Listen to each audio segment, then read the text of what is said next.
of the major technology trends that is expected in 2025 is the advent of AI. Obviously, that is the theme of this event as well. We'll have AI being used in two ways: one for the bad reasons by cyber attackers, and good reasons by the cyber defenders. So, how the cyber defenders are going to be wrestling with this issue and leveraging AI to be more proactive and to take very informed decisions at the right time, hopefully in real time, is going to be a big thing.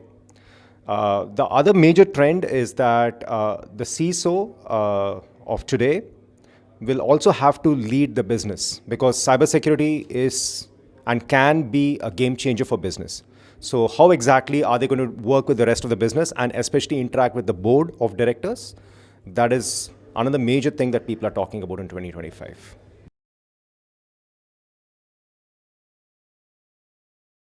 Yeah, so I would say that CISOs will have to talk the business language. And when I say business language, they will have to talk about risk, and they will have to talk about currency or the monetary value.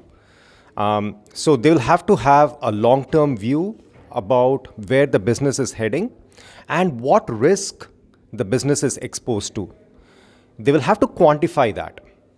So quantification really speaks a lot to the board. So they will have to quantify that, and then they will have to figure out what the gaps are.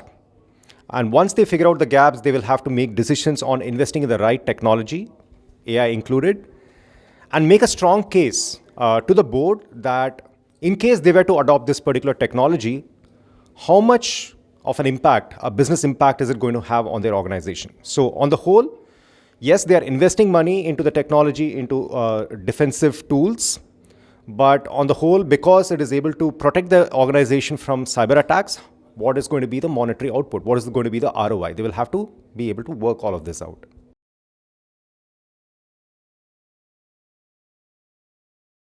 Well, when we talk about larger companies, when we talk about enterprises, we have to definitely talk about risk. We have to talk about what that customer, what are they really going through?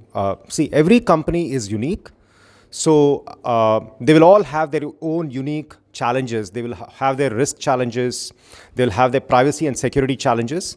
So any company like ManageEngine, so we are a software vendor. So if we are able to supply to them a SIEM solution, we'll have to first understand their requirements.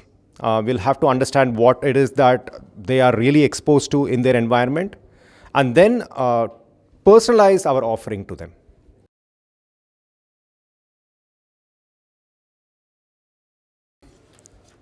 It is like this. It has always been a cat and mouse game, and I don't believe that it is ever going to change. So with the advent of AI and now the cyber defenders using it, the cyber attackers are always going to be motivated to see what they can do as well. So just like, we are talking about physical security and we have all these burglary cases, robbery cases, the usual crime, that has never gone away, in spite of all the investments and in spite of all the reinforcement that we have. It's very similar is what I will say here.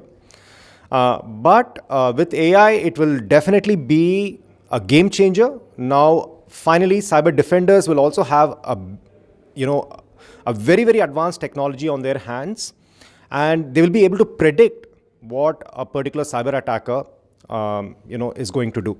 So they'll be able to look at their network, they'll be able to assess vulnerabilities well ahead of time and be proactively secure.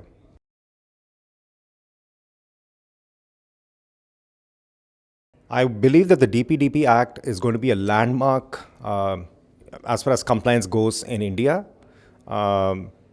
Many people are yet coming to grips with it, but I believe that from what we have seen with the GDPR, which was enacted in the EU in 2018, and then of course in the US we have the CPRA, it follows in that footsteps, where the users are going to be in charge of their own personal data, and corporates will also have to respect that.